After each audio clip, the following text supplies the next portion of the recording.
Hello friend, আজ 23শে জানুয়ারি, তাই আমার গন্তব্য ছিল নেতাজি ভবন। হ্যাঁ, 38-2 এলগিন রোড, বর্তমানে লালা লাজপত রায় সরণি। 1909 সালে নেতাজি সুভাষচন্দ্র বসুর পিতা শ্রী জানকনাথ বসু তিনি এই বাড়িটি নির্মাণ করেন।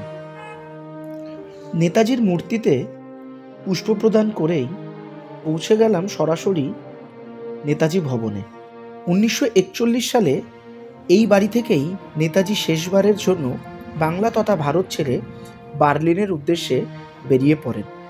দিনটি ছিল 16 ও 17 জানুয়ারির মধ্যরাত্রি, যা মহানিষ্ক্রমণ নামে পরিচিত। বাড়ির প্রবেশদ্বারের কাছেই তার একটা ডিটেলস দেওয়া রয়েছে। বাড়িতে প্রবেশ করলেই প্রথমেই চোখে পড়বে ডান দিকে একটা লাইব্রেরি, যার ভেতরে রয়েছে মিউজিয়ামের টিকিট ঘর। এখান থেকে চাইলেই আপনারা বই এবং টিকিট সংগ্রহ করে মিউজিয়াম ঘুরে দেখতে পারেন। মিউজিয়ামে ঘোরবার টাইম বা দেখবার টাইমটা এখানে দেওয়া রয়েছে। সারা বাড়ি জুড়ে নেতাজির স্মৃতি রয়েছে।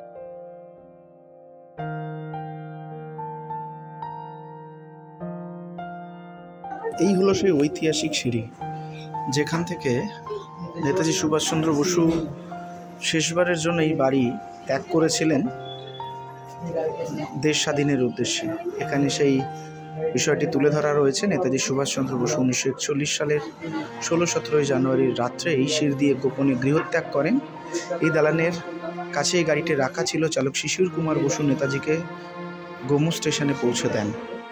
এই সেই গাড়ি, যেই গাড়ি দিয়ে তিনি গোমো স্টেশনের উদ্দেশ্যে গেছিলেন। চালক ছিল ভাইপো শিশির কুমার বসু।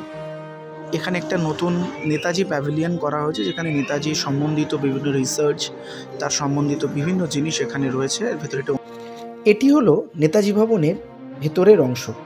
এই বাড়িটির ফার্স্ট ফ্লোর এবং সেকেন্ড ফ্লোর সম্পূর্ণরূপে নেতাজির মিউজিয়াম রূপে গড়ে তোলা হয়েছে।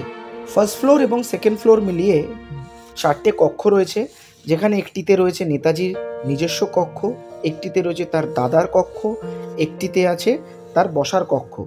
এছাড়াও এই রয়েছে লাইব্রেরি, যেখানে নেতাজি সম্বন্ধিত বিভিন্ন বই পাবেন। এবং এই বাড়িটার ভেতরে প্রচুর নেতাজির ব্যবহৃত জিনিস রয়েছে, যা মিউজিয়ামে সাজানো আছে। বন্ধুরা, ফাইনালি আমার আজকের যে উদ্দেশ্য নিয়ে বেরিয়েছিলাম সকালবেলা, সেটা সার্থক হলো। আমি নেতাজি ভবন সম্পূর্ণভাবে ঘুরলাম। আর বেরোনোর সময় একটা বই নিয়েছি নেতাজির সম্বন্ধিত, যেখানে নেতাজির অনেক চিঠি এই বইটাতে সংকলন করা রয়েছে।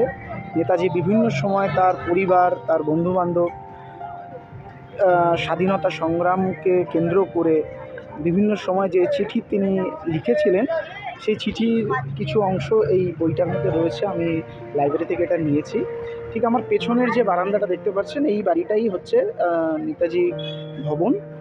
ঠিক তার পেছন দিকটা, এর দোতলায় আমি নিচের ফ্লোরটাতে ভিডিও করা যায়, ফার্স্ট ফ্লোর এবং সেকেন্ড ফ্লোরে করা যায় না, যেখানে অবশ্যই প্রত্যেকটা বাঙালির একবার করে আসা উচিত। তার কারণ এখানে আসলে নেতাজির বহু জিনিস সেখানে রয়েছে। তার ব্যবহৃত পোশাক আশাক, তার ব্যবহৃত বিছানা ঘর, তার ব্যবহৃত আসবাবপত্র, এভরিথিং সব কিছুই রয়েছে।